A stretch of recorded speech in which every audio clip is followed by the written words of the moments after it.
Bonjour tout le monde, j'espère que vous allez bien. On est parti pour une petite revue des sentiments de marché sur les cryptos et un petit peu de bourse à la fin de la vidéo, surtout sur les indices et les actions américaines que je suis. On va commencer avec Binance Jersey. Donc je sais pas si vous avez vu, Binance a sorti cette nouvelle plateforme qui est pour trader en euros ou en GBP Pounds, mais ça c'est pour les Anglais et nos amis british, et donc ça va être pratique pour pas mal de gens. Il y a un lien de référence, ça va vous permettre de pas payer de frais, et moi non plus. Je crois que donc c'est moins 80% de frais. J'ai pas encore tout lu là, je me suis juste inscrit hier. Donc je vais vous mettre mon lien de référencement en dessous, et puis bah vous l'utilisez comme ça, on paye tous les deux moins cher, et c'est nickel. Qu'est-ce que je voulais dire? Ils ont pas encore mis beaucoup de monnaie. Je crois qu'ils attendent un petit peu que les gens arrivent, hein, clairement, et puis voilà, ça va être un Binance qui va être assez pratique pour tous les Européens, quoi. On va partir vite fait sur le CoinMarketCap pour regarder un petit peu ce qui se passe. 125 ça se tient, et on était 122. Bitcoin XRP qui est toujours en deuxième position, était en troisième. Tron qui est monté d'une place, Bitcoin SV qui est toujours là, on se demande pourquoi. Bon, tout va bien, on est stable. Donc petite montée ce matin, ça c'est quand même plutôt agréable. Alors on va pas commencer par le Bitcoin, on va commencer par Ether parce qu'il m'intéresse nettement plus. Alors on était ici, on avait ce triangle de consolidation, donc là on a fait une vague 1. Moi j'ai acheté ici chez Kraken et chez Bitfinex, là où il y a le petit point rouge, là c'était sur Kraken, c'était hop. J'avais acheté ici, je suis sorti là direct et je me suis repositionné en ici hier, et là maintenant j'attends, et je pense que je vais faire pareil parce que pour moi là ce qu'on fait c'est la vague 1 de la vague 3, je pense. Donc je vous rappelle la stratégie qui se déroule parfaitement bien, hein, pour l'instant. Donc alors ça on va le virer, hop, voilà. Donc le but c'est de faire ça. J'ai peut-être le hop, c'est d'arriver potentiellement ici, vague 4, et une vague 5 qui nous amènera un peu plus haut.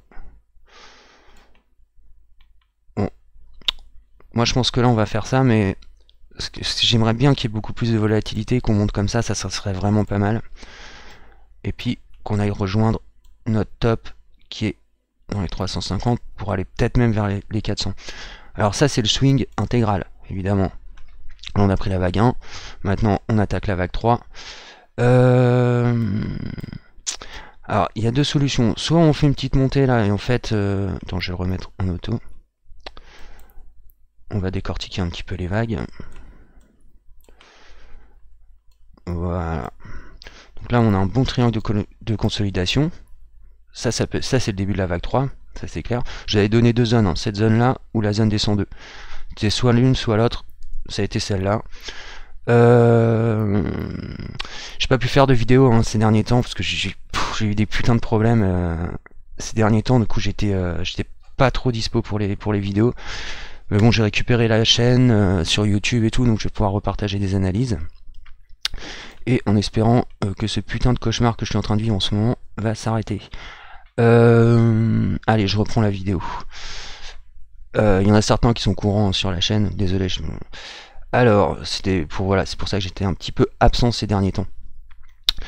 Donc, on en est là. Pour moi, ici, soit là on a fait une vague 1, une grande 4, et on fait une vague 5, et ensuite on va faire la vague 2, et on attaquera la vague 3, ok, de la vague 3, la 3 de la vague 3, et ça devrait se passer à peu près comme ça. Donc là, on a attaqué une vague 1, alors, je vais peut-être changer de couleur, je vais la mettre en vert, ça va être plus lisible. Donc là, ça serait pas mal qu'on arrive ici, mais là on est déjà sur le break. Qu'on fasse ça à peu près. Qu'on monte ici. Un peu plus haut. Qu'on revienne taper les 3. Moi je pense qu'on va plutôt arrêter ici, hein. Enfin on verra bien, mais ça va dépendre de la volatilité. Donc je vois bien un schéma comme ça se dessiner. Ensuite, bon ça on aura le temps, mais on aura notre ABC qui est ici. Et un nouvel 1, 2, 3, 4, 5. Donc ça c'est pour les vagues, hop, qui devrait travailler comme ça. Schématiquement c'est ce qu'on voudrait voir là dans les prochaines semaines, en espérant que ça soit pas juste un A, B, C et qu'on dégomme vers le bas. Mais je suis assez confiant pour que ça remonte. Pour l'instant, tout se passe plutôt bien. Les signaux sont plutôt verts. Pas de panique sur les marchés. Bien au contraire, hein. Là, on avait divergence haussière cachée, etc. Enfin, tout était... pour moi, tout est au vert, là. Donc, bah, c'est très bien sur les marchés. On va faire une petite projection FIBO, juste histoire de voir. Hop.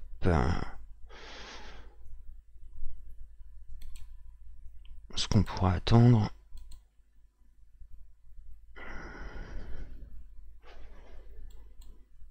Oh, putain, j'ai le compas dans l'œil. Ouais, un 618 en général, c'est la zone qu'on obtient souvent dans les vagues 3. Donc je pense que c'est là où on va aller. C'est exactement là où j'ai mis mon point. C'est ce qui me paraît le plus raisonnable. Alors après, évidemment, on fera une 4 à ce niveau-là. Et une 5, ça nous amène toujours au même niveau. S'il y a un peu plus de volatilité, on ira peut-être jusqu'à ça. Ça serait pas mal, j'aimerais bien aller jusqu'à ce break-là. Je pense que ça va être dur. Je pense que ça va être dur de le faire, mais bon, pourquoi pas. Donc en tout cas, ça c'est le schéma qu'on attend. Alors, sur ce qui est en train de se passer là, aujourd'hui, bon, une petite montée en plus aujourd'hui qui est quand même agréable. On sort enfin de ce triangle. Bon, c'était la fin. Donc, je vais peut-être passer en 1 heure. Auto, voilà. Il y a deux solutions. Soit on attaque vraiment la vague 3, donc là on a une 2 consolidante sur 78% de FIBO qui revient et on attaque vers le haut direct. Soit ça va faire 1, 2, 3, 4, 5. On va avoir une consolidation ici.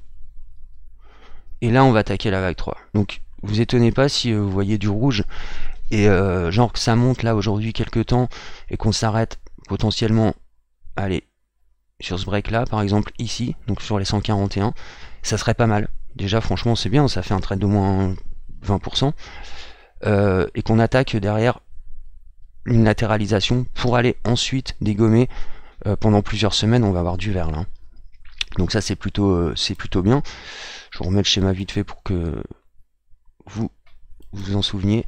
Nous ce qu'on attend c'est une structure comme ça, d'accord. Pour l'instant tout se passe super bien, donc c'est nickel. On va aller faire un petit tour sur Bitcoin. Alors Bitcoin qui nous a bien fait un ABC et qui reprend lui aussi ici. Donc là on a une vague 1. Alors je vais mettre un peu, hop, voilà. Donc là moi j'attends de voir comment elle va réagir, hein, ces bougies là, parce que je pense très bien, comme ce que je disais sur l'Ether, qu'on puisse venir latéraliser. Mais là, ça me paraît bien. Quand même, ça me paraît bien. On a une vague 1 ici, qui est pas tout à fait en 1, 2, 3, 4, 5. C'est pour ça que je pense qu'il peut avoir la latéralisation. Ça, pour moi, c'est peut-être la vague 5. Donc, on va voir. C'est-à-dire que, en fait, moi, je verrais bien une structure comme ça. Donc ça c'est le mouvement 1 de la vague 3, ok. Une grosse latéralisation en vague 4, une vague 5. Et là on va attaquer en ABC qui sera certainement un triangle. Donc ça va être la vague 2. Alors, je t'embrouille un peu avec les vagues, hein. Et là on va attaquer les 1, 2, 3, 4, 5. Donc là on peut repasser en 4 heures. Auto. Et nous, notre but, c'est d'aller sur ce point-là.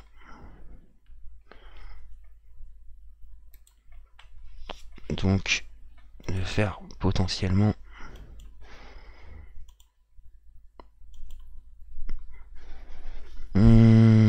faudra monter sur le break. Trop grande ma vague 1. Pardon.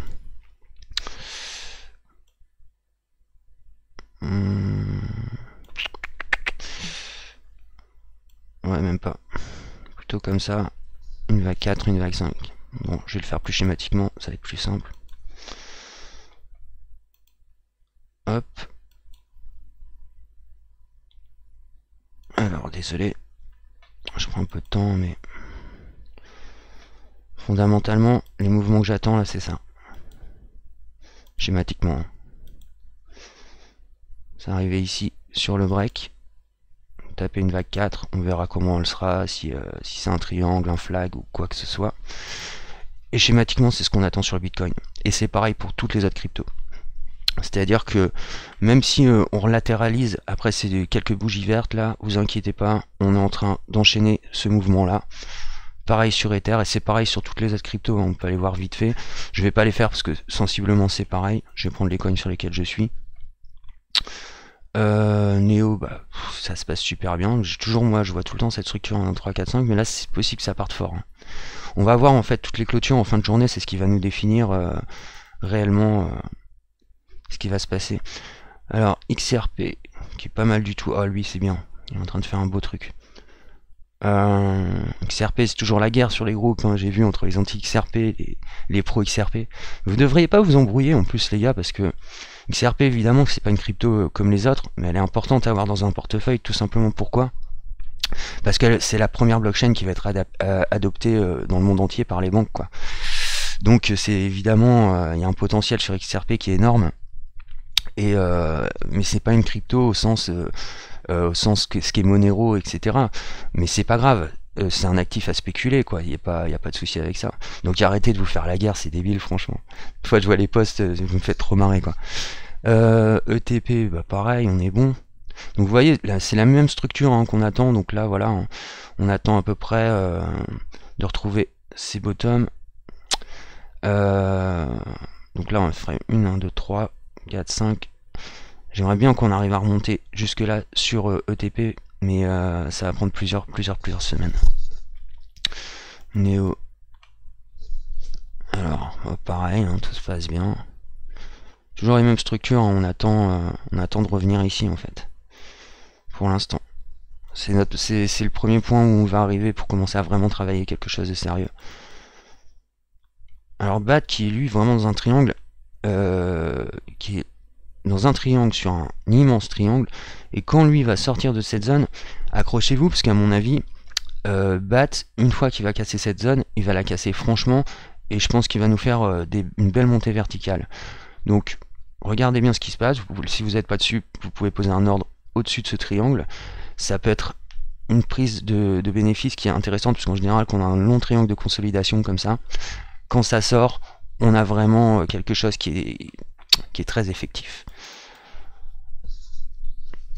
Et Do, c'est pareil, en lui, il est tout le temps dans un canal. On attend qu'il en sorte. Je vous avais dit en 70 centimes, il les a tapés, mais pile poil, dans la dernière vidéo. Moi j'étais repris ici d'ailleurs sur Edo, parce que j'avais posé des ordres sur les parties les plus basses. Et puis sur là, il a été pris. Et bon, Ether, il est resté sur ces zones-là, en fait. On va regarder Monero. Alors Monero pareil, hein. On a une vague 1, là on attend une 3, on attend d'aller au moins jusqu'ici. Il faut revenir sur ce break là. Et ensuite on va déployer de la matière pour aller bien plus haut. On verra ça dans d'autres vidéos parce que pour l'instant on n'y est pas. Bon bah c'est pas mal tout ça. Vague 1, vague 2, bon tout se passe bien. On va aller faire un petit tour en bourse sur les indices. Et alors on va faire d'abord les actions, après on va faire les indices. Alors, on va regarder Facebook. Alors, c'est intéressant ce qui se passe en ce moment en bourse parce que c'est un bear market, hein, c'est clair. C'est pas un bear market complètement affirmé, mais ça commence à ressembler très fort. En gros, quand on prend en daily, on va même partir en weekly. Ça, pour moi, c'est le début d'une explosion d'une bulle, clairement. Donc, le crack, il va arriver. Les gens l'attendaient depuis longtemps. Bah, là, pour moi, il commence à être bien enclenché. Alors je dis pas qu'on est en totale récession, c'est pas vrai, mais ça commence à y ressembler. Et pour moi là, ce qu'on est en train de faire, c'est un putain de dead cat bounce. Pardon. Et si ça c'est un dead cat bounce, et bien derrière ça va dégommer direct. Donc moi j'avais shorté ça, alors pas sur Facebook, mais je l'ai racheté Facebook là. Je suis ressorti hier dessus quand on est arrivé sur cette zone. Je pense qu'on peut très bien jouer au con, venir ici, mais même si on vient ici, on fait un pullback. Donc là j'attends pour rentrer en achat sur ces actifs là. Par exemple Amazon, même config, alors lui il fait une figure chartiste qui est assez rare d'ailleurs, mais pareil pour moi ça ressemble, c'est un début de dead cat bounce pour moi ça. Donc je pense que quand ça va tomber sévère, il va y avoir des prises de position à prendre qui vont être assez intéressantes. Alors évidemment, ça va être sur des mois, hein, mais on peut regarder ce qui se passe même en daily. Bon, là moi je vais sortir de mon trade d'ailleurs. Et parce que voilà, quand on était sur cette zone là, il y a pas mal d'actifs que j'ai shorté. Et puis là j'ai racheté, alors c'est pas des grosses positions, mais c'est des positions avec levier. Et bah là ça se passe plutôt bien en ce moment en bourse. Et donc là maintenant, bah, je pense que ça, on va redégommer vers le bas. Clairement, je le vois pas casser à la hausse. Les marchés financiers pourraient nous jouer un tour. C'est que là en fait ils sont en train de faire racheter tous les cons, tu vois. Je parle pour les spéculateurs long terme, c'est-à-dire on leur fait mais non, il n'y a pas de crise, rachetez les gars, rachetez, tout va bien, les marchés sont ouverts. Les gars ils rachètent et derrière, bam. Et si ça casse là, bien, si on arrive à ces zones là, bah là on va pouvoir vraiment parler de récession, quoi, clairement. Sur les indices en particulier, sur les bounds, enfin, c'est ce qui se profile, même avec la crise hein, qui existe aujourd'hui en France, avec les gilets jaunes, et aussi l'Italie. Parce que au début, s'il n'y avait pas eu les gilets jaunes, je pensais que la crise serait venue de l'Italie, et je pense qu'elle viendra d'Italie, et de France du coup. Parce que bon, déjà les Italiens sont des anti-européistes, c'est même pas des eurosceptiques comme ils disent, c'est des anti-européistes clairs et nets, et Salvini, je pense, ça c'est que mon avis, mais qu'il est en train de détourner l'attention des gens avec l'immigration, etc., et qui sont en train de sortir, enfin ils vont préparer une sortie de l'euro, et bah dites-vous que l'euro est mort s'ils font ça, quoi. Et quand je suis un petit peu la politique européenne et je vois les tensions entre Juncker et tous ces technocrates et l'Italie et maintenant la France, je pense que ça va être chaud. Et sachez que tous les gros Bridgewater, BlackRock, ils sortent tous les marchés européens comme des malades. C'est pas toujours une bonne nouvelle qu'on voit ça. Et en général, va falloir s'attendre à ça. Donc, pré-récession pour moi. Toutefois, ouais, ils pourraient très bien remonter ici, faire remonter les marchés ici. Piège à gogo, hein. Il faut remonter les marchés ici, puis là, boum, tout se casse bien la gueule derrière. Faites attention à ça, surtout si vous êtes des investisseurs long terme. Moi, pour les long termes, ça fait 2-3 mois que je suis sorti de position, quoi. Donc Amazon, on attend de le shorter. On va aller faire un petit tour sur Nvidia qui m'avait fait des shorts extrêmement beaux. Je l'avais pris là, Nvidia. Je suis sorti là. En fait, je l'ai pris en 3 fois en fait. Et là, j'attends pareil pour re-shorter. On est sur des zones importantes. Je pense pas qu'on va les tenir. Et mon objectif final, il est ici. Et je pense que je vais les avoir ces prix là. Donc là j'attends, je suis calme, j'attends de rentrer en position. Nvidia pour moi tout simplement, on va rentrer, on va taper ici, travailler, peut-être même remonter ici, et bam. Donc moi j'attends cette zone pour pouvoir rentrer et faire un beau trade. On va faire un petit peu Google. Tiens bien Google par contre. Bon là il est en train de faire un pullback. De toute façon il va suivre le marché hein, et tout.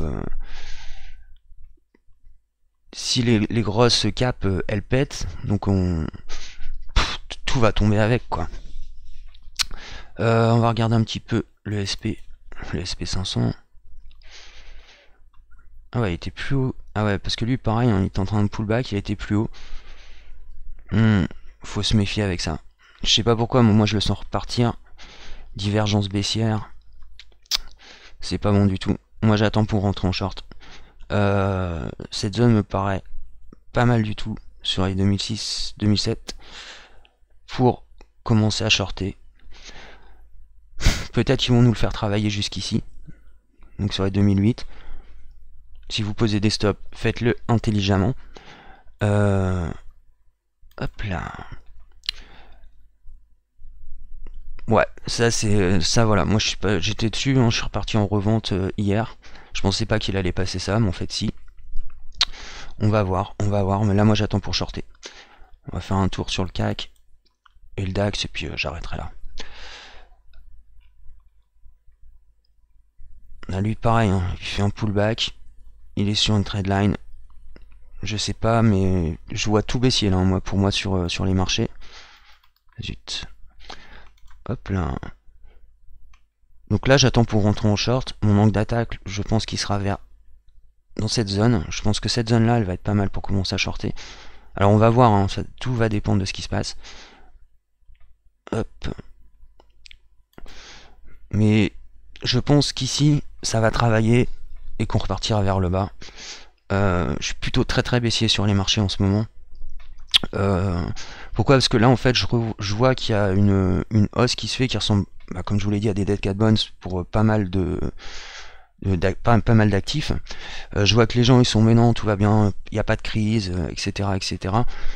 En général quand tout le monde pense comme ça, c'est qu'il va se passer l'inverse. Donc regarde un peu le FTSE, que je traite jamais d'ailleurs. Hop. Ouais, clairement pour moi c'est baissier ça encore. On verra ça dans les semaines à venir, mais on va faire un tour juste vite fait sur le DAX, voir ce qu'il fait. Ouais, pullback parfait. Pullback parfait. Je pense que c'est pareil. J'attends de rentrer en short moi sur ces marchés là. Il va falloir voir dans les allez, 1 ou 2 semaines qui viennent comment va se comporter ce genre de bougie. Je pense qu'elles ont de fortes chances de repartir vers le bas assez vite. Je pense que c'est des marchés que je vais shorter ça en fait. Bon voilà, c'est un petit point pour la bourse. J'avais dit que je le ferais. Et je pense qu'on a tout dit. Sur les cryptos, c'était pas la peine de les faire toutes parce que c'est exactement les mêmes contextes. Absolument partout. J'ai pas arrivé à trouver de coins qui sont un peu différents des autres, quoi. Donc voilà, je vous rappelle vite fait Ether ce qu'on attend. Ok, donc là tout doucement, on est dans cette vague là et on cherche à la réaliser. Pareil sur Bitcoin. Je vous souhaite de passer un bon week-end, de bien trader. Pour les tips, c'est en description. Et en ce moment, ça ferait du bien. Je vais pas vous avouer, je vais pas vous mentir, pardon. On se retrouve dans 2-3 jours. Je peux reposer des analyses sur la page. Donc évidemment, elle va commencer à revivre après ce mois de blocage. Voilà, j'ai tout dit. Je vous souhaite un bon week-end, tradez bien. Ciao tout le monde. Ah oui, abonnez-vous, likez, etc.